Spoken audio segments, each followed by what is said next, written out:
Coucou, je suis ravie de vous retrouver, toujours dans le cadre des révisions pour l'examen du barreau, avec le classique qu'on attend de nous, hein, des épreuves. Donc là, on s'était arrêté dans la vidéo précédente à l'article 6, paragraphe 1 CEDH, relatif du coup aux droits fondamentaux du procès. Et comme je le disais, toute personne a le droit à ce que sa cause soit entendue et jugée devant un tribunal juste et impartial, de façon équitable, jusqu'à ce que soit prouvée la preuve contraire de son innocence, en vertu du principe donc du contradictoire. Jusque-là, effectivement, vous avez de cela plusieurs grandes, principes directeurs qui s'accompagnent à la fois des dispositions du Code de procédure civile et également d'ordre jurisprudentiel. Donc la CEDH, la Cour européenne des droits de l'homme, a rendu des arrêts et vous avez, à côté de la CEDH, qui, elle, est compétente pour les droits fondamentaux et pour les atteintes aux préjudices, notamment les préjudices préjudiciels, hein, comme ça, ce sont des atteintes.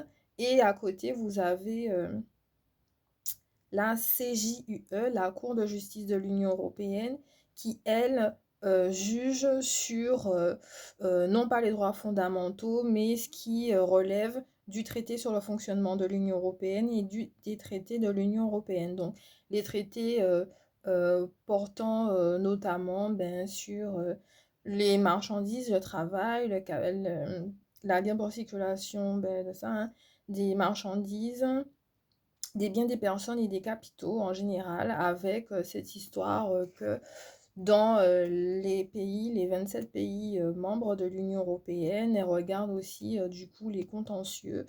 Elle a une fonction un peu plus judiciaire. Et à côté, vous avez la fameuse Commission européenne, donc c'est la triptyque, qui vote les lois du Parlement qui ont été reçues par le Parlement européen. En d'autres termes, c'est comme ça qu'il faut voir les degrés de juridiction aussi en dehors. Donc ça s'appelle des degrés de juridiction supranationale. Une norme est soit infradécrétale ou supranationale. Soit elle se pose au-dessus de de la Constitution française du 4 octobre 1958, ou soit elle se place en dessous de ces normes. Donc, rapide, ce qu'on voit en première année, hein, notamment, vous avez la hiérarchie des normes de Kelsen et la théorie de Proudhon. Ce sont des hauts théoriciens qui ont hiérarchisé les sources, et vous avez donc du coup les sources. Une source et une norme, c'est pas la même chose, ok? Mais ça peut s'y apparenter. Donc, vous avez d'abord la Constitution. En source interne, vous avez la Constitution avec le préambule de 1946, la CEDH, donc, comme je vous avais dit, l'article 6, paragraphe 1, donc vous avez la CEDH, et ensuite, vous avez la Charte des droits fondamentaux de 2004, qui a été donnée notamment sous la présidence chiracienne. Après la Constitution en elle-même, avec notamment le bloc de constitutionnalité, vous avez les lois et les règlements, article 34, article 37. Vous avez des dispositions bien spécifiques relatives du coup au territoire ultramarin, les DOM-TOM. Et vous avez également, donc notamment avec les lois de décentralisation et de déconcentration, articles 72 et 73 de la Constitution. Dans la Constitution aussi, vous avez surtout une partie, puisqu'on est en plein cœur de procès, l'article 71-1 sur les défenseurs des droits et l'article 55 de la Constitution qui dit que le juge judiciaire est toujours garant pour regarder la conformité d'une norme, même si elle est supranationale par rapport à sa conformité dans la Constitution. À cela, vous avez eu également tout un référendum sur la QPC, donc de 2010, qui a été donné, qui est du coup le Conseil constitutionnel maintenant regarde la conformité a priori, donc après promulgation de la loi, pour savoir si la loi interne est conforme à cette fameuse constitution. Et c'était notamment sous la présidence de Nicolas Sarkozy en 2008 qui a fait une réforme constitutionnelle à ce sujet. Ensuite, de mémoire, c'était en juillet. Ensuite, vous avez tout ce que, après, donc les lois et les règlements, et la conformité par rapport au bloc de constitutionnalité, vous avez tout ce qui est les actes administratifs unilatéraux, donc les décrets, les règlements, les circulaires et les arrêtés dans les ordres internes. Et tout ça, en fait, elles sont classées en fonction de leur importance qu'on donne finalement et à leur valeur. Ces normes peuvent être contestables et notamment par la voie classiquement d'un référé. Donc, c'est un procès qu'on fait un acte. À un acte, ça veut dire à une décision prise par l'autorité administrative qui dispose de prérogatives de puissance publique. Ça, c'est la première des choses. Par contre, là, vu qu'on étudie l'ordre judiciaire, il convient de dire que quand une atteinte à un droit de liberté atteinte et ostentatoire à une personne physique, un justiciable, à une personne dont l'article 21 du traité sur le fonctionnement de l'Union européenne donne un statut, cette personne peut se faire valoir devant la CEDH uniquement après avoir épuisé toutes les voies de recours internes. Donc les voies de recours internes, le Conseil d'État comme la Cour de cassation, qui sont les juridictions suprêmes de notre ordre juridique interne, on n'a plus de voie de recours ouverte. S'il y a une liberté, un droit de liberté qui soit atteinte, on peut faire deux choses. Soit effectivement se porter devant la CEDH ou alors faire une QPC. Je referme la parenthèse et c'est ce qu'il faut savoir en fait. Voilà. À côté de tout cela, effectivement, de l'article 6, paragraphe 1 de la CEDH, on a découvert, enfin, le législateur en a donné des grands principes. Notamment l'article L 111-2 du Code de procédure civile dispose que le service public de la justice concourt à l'accès au droit de la justice, ce qui signifie que notre requérante, pour reprendre le cas pratique, disposait bien d'un droit d'ester en justice sans restriction contraire de la loi. En sa qualité de la personne, c'est l'un des premiers critères qu'on lui accorde. Toute personne, comme on dit, on reprend l'article 6, paragraphe 1, le début, toute personne a un intérêt. Donc là, c'est la même chose, toute personne, ça veut dire que c'est une personne physique dotée d'une responsabilité civile et qui est tenue du coup du fait de cette personnalité singulière, donc c'est un droit subjectif, qu'elle puisse du coup avoir accès à ce tribunal. Ensuite, on vous dit qu'il faut juger dans un délai raisonnable. Donc, dans un délai raisonnable, que ça veut dire, l'article L111-3 du Code de procédure civile dispose effectivement que les décisions de justice soient rendues dans un délai raisonnable. Un délai raisonnable, c'est un délai qui n'est pas ostentatoire. Ça veut dire que ce n'est pas un délai qui est ni trop long et ni trop court. En général, les délais de droit commun sont de 2 mois. À peine de forclusion, ça veut dire à peine à ce que l'action en justice s'éteigne dans le temps, ok? Bref, en l'espèce, donc du coup, pour reprendre les contrats de prêt successifs qu'elle a eus, les 2 contrats entre 2022 et 2023, l'action de justice, elle a été ouverte en 2024. Le délai de droit commun court encore parce qu'en matière commerciale, pour contester une créance, vous avez un délai de 5 ans. Les préjudices corporels, c'est 10 ans. et certains actes, notamment administratifs, c'est 2 mois. Donc là, en fait, elle était dans les temps pour pouvoir se prévaloir en justice et donc son affaire soit jugée sans laisser passer la période qui n'était manifestement pas longue et disproportionnée. Par ailleurs, l'article L 114 du même texte suppose qu'il n'y a pas eu d'interruption, notamment par la permanence de la justice et le service des grèves, parce que parfois on vous dit qu'il y a des jours ouvrés et des jours ouvrables, des jours chômés et des jours fériés. Donc si je dépose mon acte au greffe le vendredi et qu'on a un délai, bon, je dis, sur, on est, ouais, et qu'on dépose notre acte le vendredi, on peut s'attendre que le week-end, eh ben, les services, malgré la continuité de la justice, seront peut-être un peu ralentis. Donc, l'affaire ne sera pas traitée comme en semaine. On peut se dire également que si elle avait déposé l'acte le 31 décembre ou le 14 juillet, ou un jour vraiment où c'est voilà, la fête pour le 1er mai, par exemple, pour la fête du travail, etc., on peut se dire que ces délais pour notre requérante auront eu un impact finalement sur le fameux principe du délai raisonnable parce que ça aurait retardé la procédure. Voilà.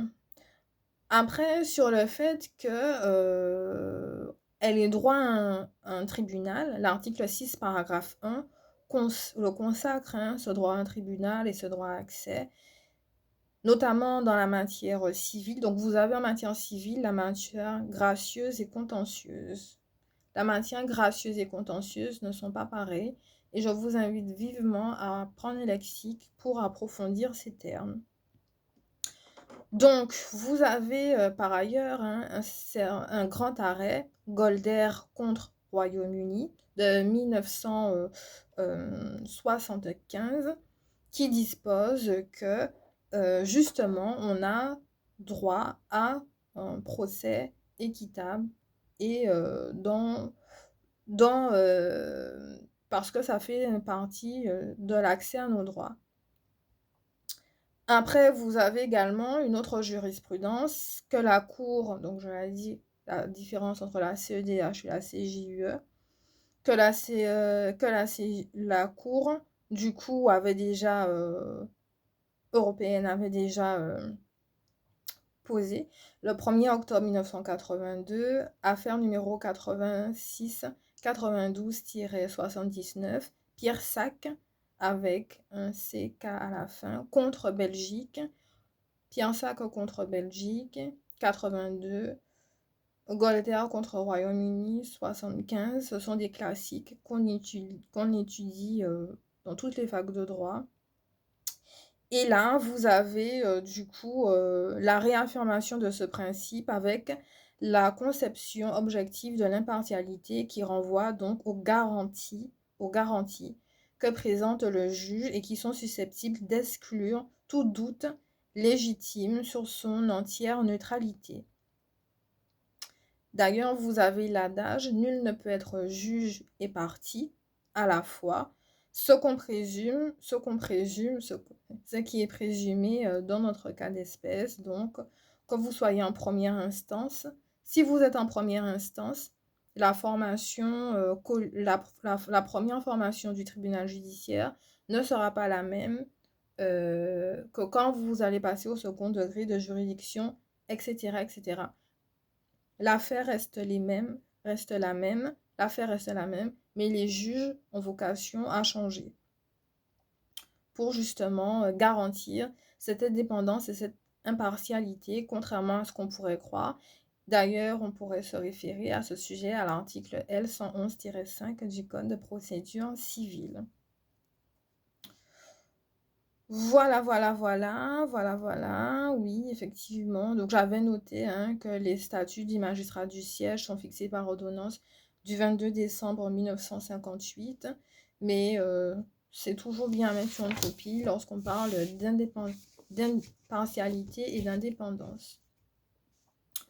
Parallèlement, vous avez une série d'arrêts, hein, toujours rendus par la Cour de justice de l'Union européenne, qui statuent sur la motivation des décisions de justice. Donc, je vous avais dit que vous avez effectivement le motif et le dispositif dans l'acte du jugement ou de première instance, aussi bien que vous avez des attendus, des visas, des considérants et du coup des solutions. Ici, c'est un petit peu la même chose, c'est-à-dire que dans un procès, de façon générale, le juge doit motiver son acte. Ça veut dire qu'il doit prendre une source et une base légale pour constituer ses arguments. Donc, enfin, pour constituer sa décision. Les arguments, ce sont les allégations des parties. En fait, dans cette partie-là, quand justement les moyens de défense, donc les allégations des parties, sont donnés au juge, il va les étudier. OK? Et de là, il va en dégager une règle de droit. Mais cette règle de droit s'appuie certes sur des faits, les allégations des parties, mais elle sera motivée en considération de texte. S'il n'y a pas de texte, il n'y a pas de motivation de l'acte. De la même façon, s'il n'y a pas de la nullité sans texte, pas de nullité sans texte. Ce sont les mêmes principes. On n'invente pas des choses, si vous voulez.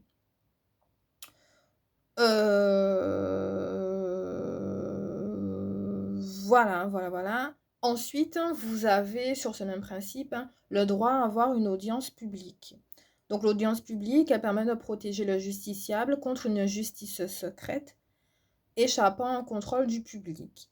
Par la transparence qu'elle donne à l'administration de la justice, la publicité a réalisé dans ce but.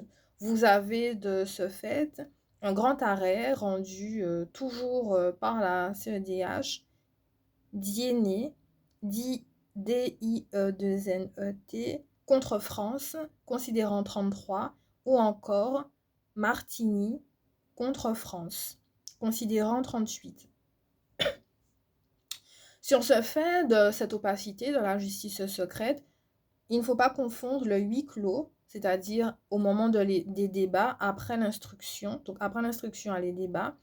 Ces débats, eux, ils sont secrets et ils sont tenus à huis clos jusqu'à ce qu'on prononce les délibérés, donc du coup la seconde audience, où on va après rendre une décision. Donc parfois, vous avez une assemblée avec l'assemblée publique. Pour certaines audiences qui sont ouvertes au public, elles ne sont pas toutes ouvertes au public. D'ailleurs, heureusement, finalement, parce que parfois, il y a des choses qui ont quand même besoin d'être tenues secrètes pour une certaine stabilité sociale. Et là, vous avez le fait qu'on dise à l'audience, aux jurés aussi, de quitter la salle, que le juge se retire, en général avec les avocats, ou encore en matière pénale, l'avocat général ou le procureur, et ils vont délibérer ensemble, accompagnés des greffiers. Ils le font. Et là, les parties ne sont pas présentes, ni l'auditoire. Mais le grand principe, de façon générale, c'est que la justice n'est pas secrète.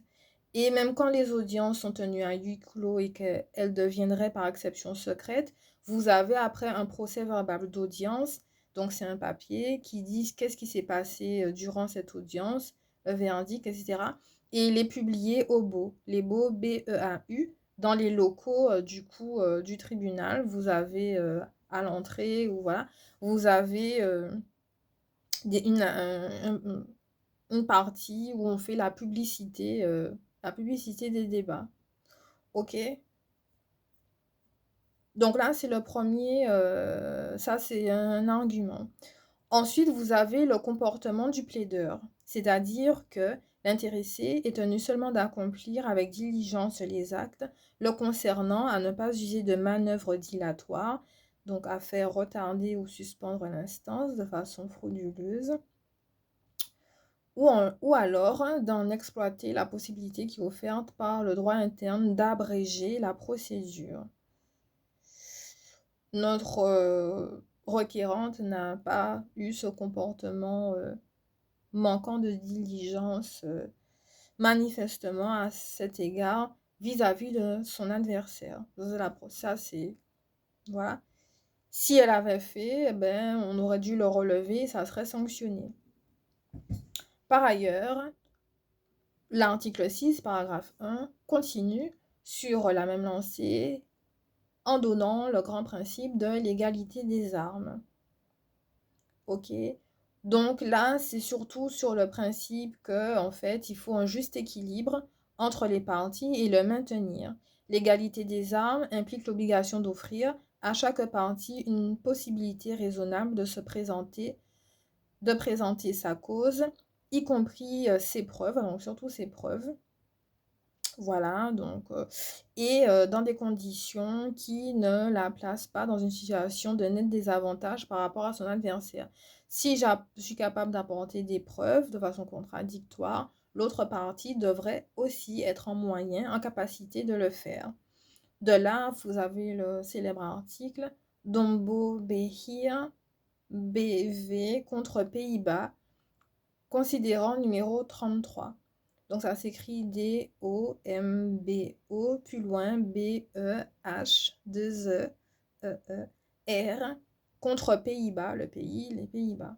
Ok, donc voilà, donc c'est pour se défendre de façon que notre prétention soit irréfragable, non irréfragable.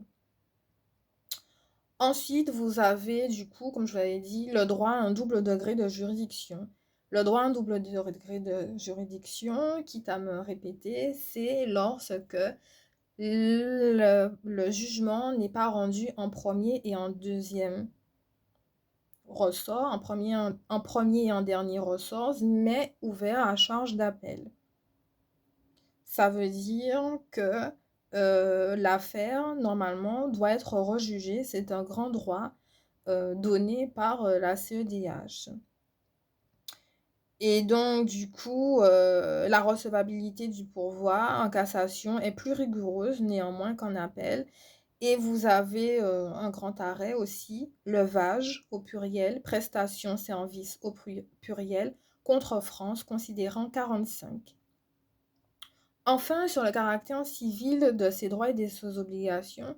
Donc, le caractère civil, c'est parce que effectivement, c'est une personne physique qui a la capacité juridique de pouvoir ester en justice, S-T-E-R en justice. Et donc, du coup, vous avez un grand arrêt, James et autres, contre Royaume-Uni, considérant 81. Sur ce principe, c'est que le caractère civil de ces droits, au sens de la Convention, assure que le contenu matériel est déterminé dans l'ordre juridique des États contractants.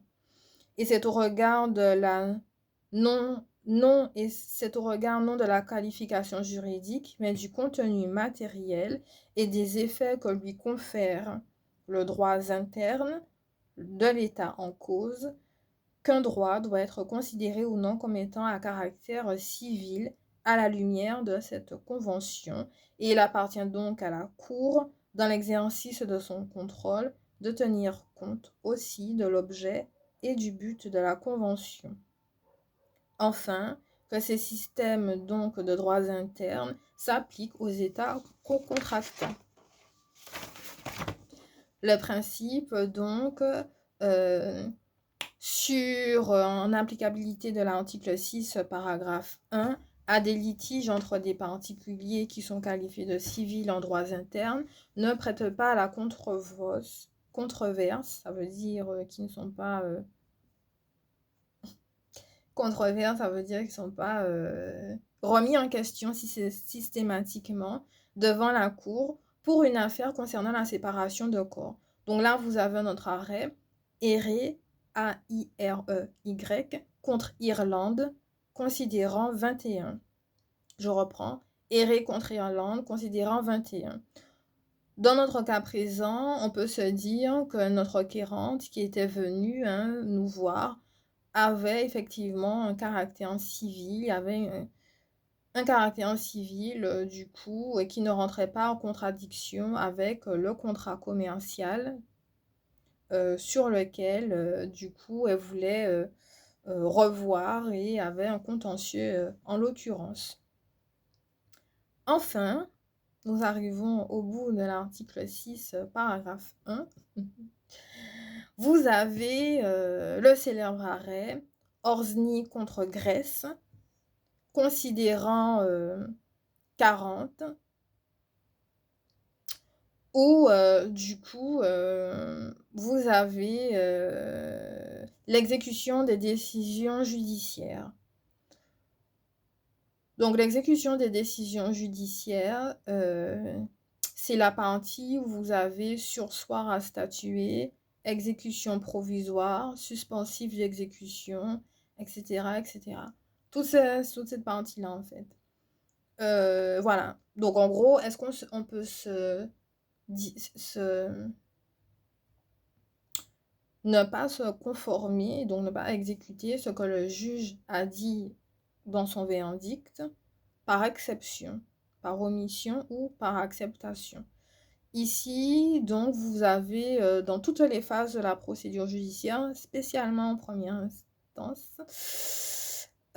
qui tendent à vider les contestations sur les droits des obligations à caractère civil et sans que l'on puisse accepter les phases postérieures aux décisions sur le fond, donc en appel et en cassation. Accepter les décisions postérieures. L'exécution d'un jugement ou d'un arrêt de quelconque juridiction que ce soit doit donc être considérée comme faisant partie intégrante du procès aux fins de l'article 6 et donc le fameux arrêt Orszny contre Grèce considérant 40, qu'il s'agisse donc de l'exécution d'un jugement autorisant le recouvrement du crédit de notre fameuse requérante et indépendamment de l'applicabilité de l'article 6 à la procédure initiale, il ne faut pas forcément que le titre d'exécution, donc il faut aller voir d'exécution forcée dans le cas où forcément les crédits de 2022 à 2024, malgré la remise en question du jugement, donc si le juge en 2024 au jour du statut, après la conclusion des deux contrats, dit que la créance est recouvrable quand même, alors il va faire valoir des procédures forcées. Saisie attribution, saisie sur compte bancaire, etc., etc. Et donc, à ce moment-là, de toute façon, la décision deviendra exécutoire, et donc du fameux les exécutions des décisions prises sur le principe, notamment d'une jurisprudence où il y avait la Croatie, donc c'est un pays de l'Union européenne, considérant 19, qui s'était retrouvé dans cette situation où le juge du coup européen a dû se pencher sur leur caractère civil et trancher sur la procédure pour savoir si elle était exécutoire ou alors il fallait aller en appel pour pouvoir la remettre en question et qu'elle ne le soit plus. Voilà ce qu'on pouvait dire sur les grands principes à l'audience pour le droit au procès. Donc, je rappelle, qualité de la personne, délai raisonnable, droit à un tribunal, indépendance et impartiale, droit à une audience publique, pas de conflit d'intérêt entre l'accusé et le plaignant, sinon récusation, comportement du plaideur, l'égalité des armes, le double degré de juridiction, le caractère civil des droits et l'exécution des décisions judiciaires. Voilà, donc j'espère que ça vous a plu. Et maintenant, on va passer à la dernière partie de cette introduction, parce que c'est toujours l'introduction, je précise juste. Mais nous ferons pas le reste. En tout cas, faudra attendre peut-être 2 ou 3 mois avant de voir le reste du programme, parce que franchement, en 20 minutes, voilà.